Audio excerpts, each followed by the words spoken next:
भगवत गीता ये एक ऐसी पुस्तक है जो हमें हमारे जीवन के सारे प्रॉब्लम्स का एक तरीके से सॉल्यूशन देती है। आप चाहे किसी भी प्रोफेशंस में क्यों ना हो, आपको भगवत गीता से कुछ सिचुएशन से मिलती जुलती सिचुएशन ज़रूर मिलेगी, या फिर उस सिचुएशन के अंदर कोई ना कोई लेसन जो श्री कृष्ण ने अर्जुन को दिया है वो उस फॉर्म फैक्टर में ज़रूर मिलेगा और वहीं से आपकी प्रॉब्लम सॉल्व हो जाएगी। ये 100% की गारंटी है। आप चाहे कोई भी प्रोफेशन क्यों ना हो, आप एक राजनीतिक हो, आप एक वॉर वाले आर्मी जनरल हो, आप एक पब्लिक स्पीकर हो, आपको पर्सनल लाइफ के रिलेटेड कोई प्रॉब्लम हो रही है, anyone can get the solution of their problems from Bhagavad Gita. आज उसी भगवत गीता से मैं आपके लिए 5 बिजनेस लेसन्स लेके आया हूँ जो आपकी ज़िंदगी के अंदर, आपके एंटरप्रेन्योरशिप जर्नी के अंदर काफ़ी ज़्यादा वैल्यू ऐड करेंगे। हालांकि भगवत गीता बहुत बड़ी है और उसमें से कई ज़्यादा लेसन बन सकते हैं और कई सारी वीडियोस बनानी पड़ेगी। फिलहाल मैं एक ही वीडियो बना रहा हूँ, अगर इसके ऊपर अच्छे रिस्पॉन्स मिलता है तो इसे कंटिन्यू करूँगा, नहीं तो नहीं करूँगा। मेरा नाम है ऋषि शोमरे, आप देखते हैं मास्टर एंटरप्रेन्योरशिप।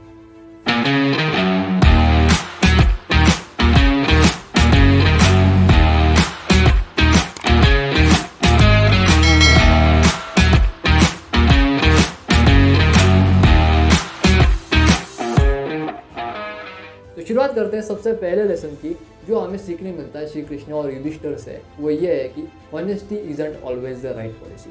प्रामाणिकता हमेशा काम नहीं आती। कई सिचुएशन ऐसे होते हैं कि आपको प्रामाणिकता छोड़नी पड़ती है और आपका सेल्फ इंटरेस्ट देखना पड़ता है, क्योंकि वो ज़रूरी हो जाता है जब बात धर्म हित की हो या फिर किसी भी चीज़ के हित की हो। अगर वो बात सत्य से रिलेटेड है तो उस चीज़ के लिए जो भी करना होता है उसे सत्य ही माना जाएगा, उसे धर्म ही माना जाएगा।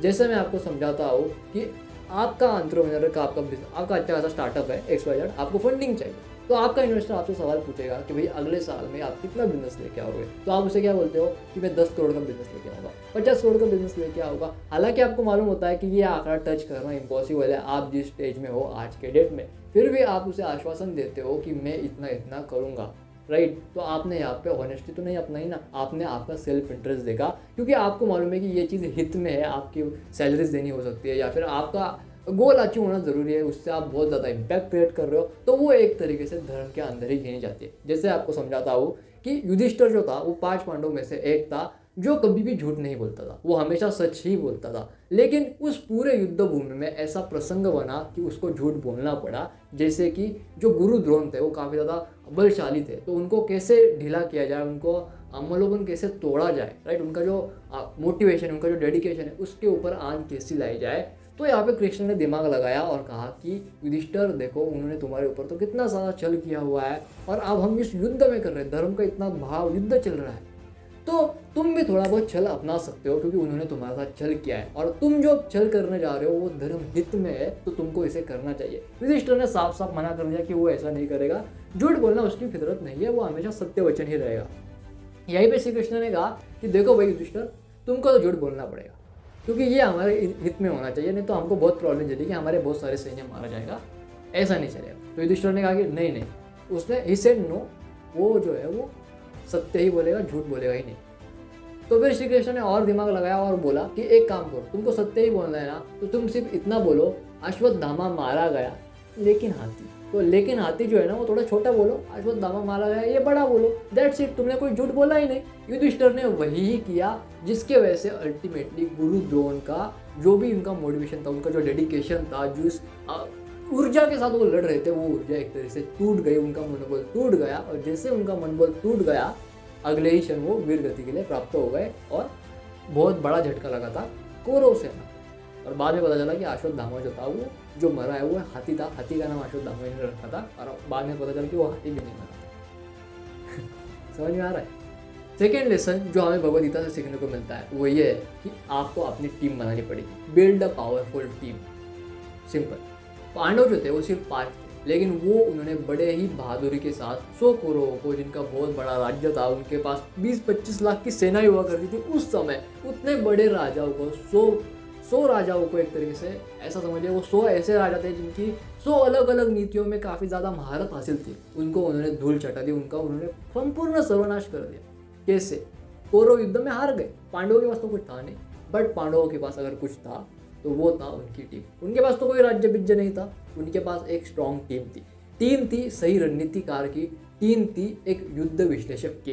ऐसी टीम जिनको काफ़ी ज़्यादा एक्सपीरियंस था युद्ध के अंदर, और ऐसे बंदे जो कि काफ़ी ज़्यादा दिमाग वाले थे, वो थे स्वयं श्री कृष्ण, जिनके पास बहुत ज़्यादा चातुर्य था। वो उस समय के सबसे बड़े, उस समय क्या, वो आज भी पृथ्वी के सर्वोत्कृष्ट मैनेजिंग डायरेक्टर है, सबसे बड़े मैनेजिंग डायरेक्टर है श्री कृष्ण।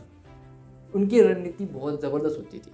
तो उन्होंने हर फील्ड से अलग अलग लोगों के साथ संबंध बनाए, उनको अपनी टीम में शामिल किया, तब जाके उनके लिए सेना बनी और तब जाके उन्होंने कौरवों को हराया। सो उस पर्टिकुलर विजन को अचीव करने के लिए उनको एक स्ट्रॉन्ग टीम लगी, जिस टीम के अंदर बहुत अलग अलग विश्लेषक थे जो काफ़ी अलग अलग मुद्दों के ऊपर काफ़ी अच्छे से जानकार थे, जिनको फ्री हैंड दिया था उनके साइड से, जिसके वजह से सही जगह पे सही समय पे सही काम हुआ। यही आपको भी सीखना है। आपके बिजनेस के अंदर भी आपको सही टीम बनानी है। सही टीम अगर आप बना दोगे ना, तो आपका गोल कितना भी बड़ा क्यों ना हो, आप उसे बड़े आराम से अचीव कर लोगे। और ये बहुत सारे बिजनेस स्पीकर होते हैं या फिर जो भी बड़े बड़े बिजनेस के CEO वगैरह होते हैं, ये आपको जरूर बता दें कि एक सही टीम होनी चाहिए। इवन जो इन्वेस्टर्स भी होते हैं ना, वो आपको टीम के बारे में बहुत ज़्यादा ज्ञान देते हैं कि आपके पास टीम स्ट्रांग होनी चाहिए। क्यों होनी चाहिए? क्योंकि सही टीम से ही आप अपने विजन को अचीव कर सकते हो, बाकी कुछ नहीं। एक सही टीम ही असंभव को संभव कर सकती है। जैसे 5 पांडवों ने 100 कौरवों को हराया, लगता तो एक मतलब ऐसा लगता है कि यार ये कैसे मुश्किल, बट सही टीम से चीज़ें हाथ में आ जाती है। थर्ड लेसन जो हमें इस महान भगवद गीता से सीखने को मिलता है वो ये है कि कभी भी अपने आप को शक नहीं करना चाहिए। Never doubt yourself. जब भी आप अपने ऊपर शक करते हो तो आप अल्टीमेटली क्या करते हो, आप अपना सेल्फ कॉन्फिडेंस लूज कर देते हो, आप डीमोटिवेट हो जाते हो, उस काम को उतना डेडिकेटली नहीं कर पाते जितना डेडिकेटली आपको करना चाहिए था। ये सेम प्रॉब्लम अर्जुन के साथ थी। अर्जुन हमेशा अपने ऊपर शक करता था, वो इसी विचार में हमेशा रहता था कि यार उसे अपने घर वालों के ऊपर, उसे अपने ही अपनों के ऊपर उसको शस्त्र उठाने पड़ रहे हैं कि वो कैसे कर पाएगा, वो नहीं कर पाएगा ये चीज़, राइट। तो युद्ध शुरू होने से एक दिन पहले श्री कृष्ण ने क्या किया, वो युधिष्ठिर के पास, वो दुर्योधन के पास चले गए। वो दुर्योधन के पास चले गए और उन्होंने सेम टॉपिक वापस दुर्योधन को बोला कि देखो हमको 5 गांव दे दो, हमको और कुछ नहीं चाहिए, 5 गांव दे दो। क्यों युद्ध करने का, राइट, युद्ध करने का कोई मतलब ही नहीं बनता, दे दो ना चुपचाप, क्यों लाश से बिछा रहे हो।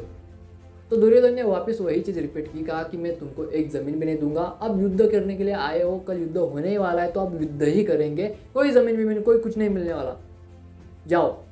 जैसे श्री कृष्ण वापस आए, ये संदेश अर्जुन को मिला, तब अर्जुन के माइंड में से श्री कृष्ण ने ये चीज़ क्लियर कर दी कि देखो तुम्हारे पास कोई भी पर्याय नहीं है कि तुमको लड़ना है या नहीं लड़ना है, क्योंकि तुम्हारा दुश्मन तुमसे लड़ना चाहता है। तो तुम अपने मन के सारे विचार क्लियर कर दो और चुपचाप युद्ध भूमि में उतर जाओ और उन दुष्टों का नरसंहार कर दो, उनको एक तरीके से खत्म कर दो, राइट। उन्होंने एक तरीके से उनके मन के सारे विचार निकाले। तो उसी तरीके से आपको भी आपके मन के विचार निकालने हैं। जो बुरे विचार जो आपको हमेशा निगेटिव वे में ढकल रहे हैं, आपका सेल्फ कॉन्फिडेंस लूज कर रहे हैं, आपको उन विचारों को अपने मन से हटा देना है। अपने ऊपर कभी भी शक नहीं करना है, क्योंकि आप जितना शक करोगे ना, आप उतने ही प्रॉब्लम में फंसते जाओगे। आपको जो काम करना है आप उस पास से हट जाओगे। इसे माया कहते हैं, राइट, माया कहते हैं कुछ हद तक।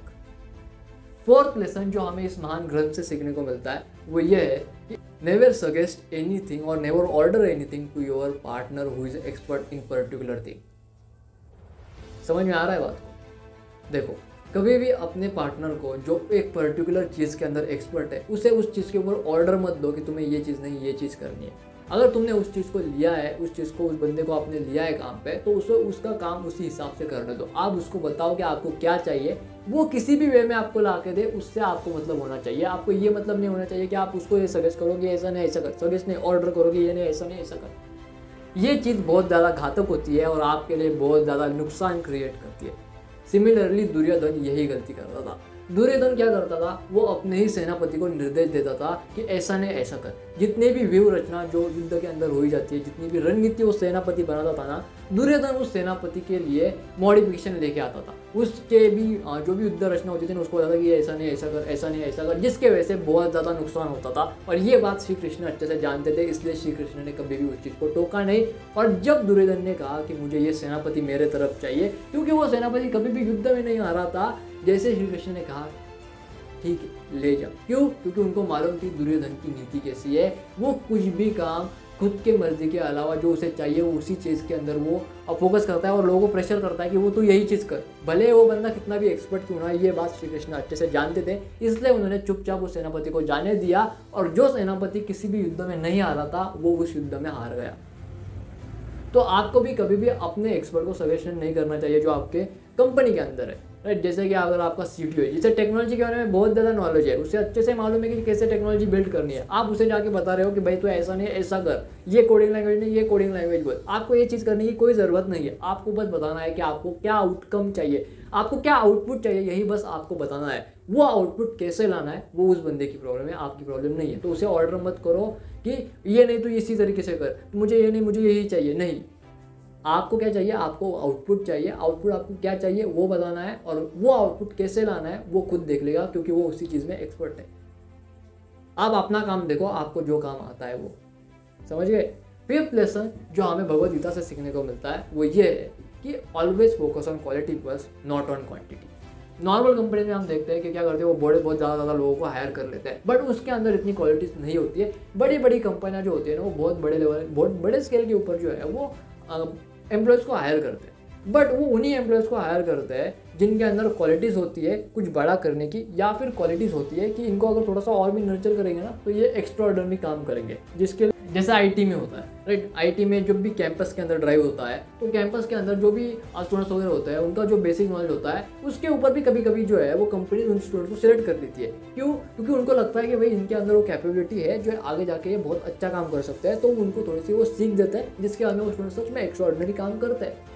यही बात हमें भगवद गीता से सीखने को मिलती है। जब वो भगवद गीता का मतलब कि जब महाभारत की रचना हो रही थी, उस युद्ध की तैयारी हो रही थी, तो सेना बांटप, कौन किसकी तरफ से लड़ेगा, ये सारी चीज़ें चल रही थी। तो कृष्ण ने कहा दुर्योधन से कि तुमको कौन चाहिए, मैं चाहिए या मेरी सेना चाहिए, क्योंकि कृष्ण भी तो बहुत बड़े राजा थे, उनका भी द्वारका जैसा बहुत बड़ा साम्राज्य था, बहुत बड़ा उनका नगरी थी, काफ़ी अच्छी सेना थी उनके पास भी। उन्होंने पूछा मैं चाहिए या मेरी सेना चाहिए, तो दुर्योधन ने कहा कि अकेले कृष्ण को लेकर क्या करूँगा, पूरी सेना लेता हूँ, मेरी क्वांटिटी ज़्यादा हो जाएगी। बट क्वांटिटी हमेशा काम नहीं आती, क्वालिटी काम आती है। जितनी अच्छी आपकी क्वालिटी होगी उतना ही चीज़ें आपके लिए ज़्यादा बेटर रहेगी।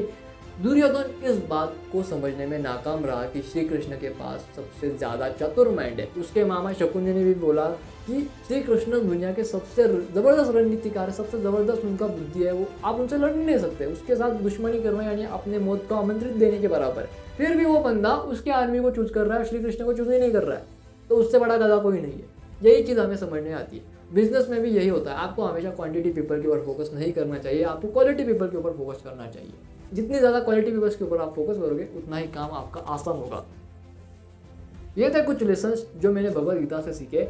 आगे चल के भी मैं इसके ऊपर वीडियो बनाऊंगा अगर ये वीडियो अच्छी चलती है तो। अगर आपको इस वीडियो में आपने कुछ भी सीखा तो इसे जरूर लाइक कीजिए, चैनल को सब्सक्राइब कीजिए, अपने दोस्तों के साथ शेयर कीजिए। मैं मिलता हूँ आपसे नेक्स्ट वीडियो में, तब तक के लिए जय हिंद, धन्यवाद।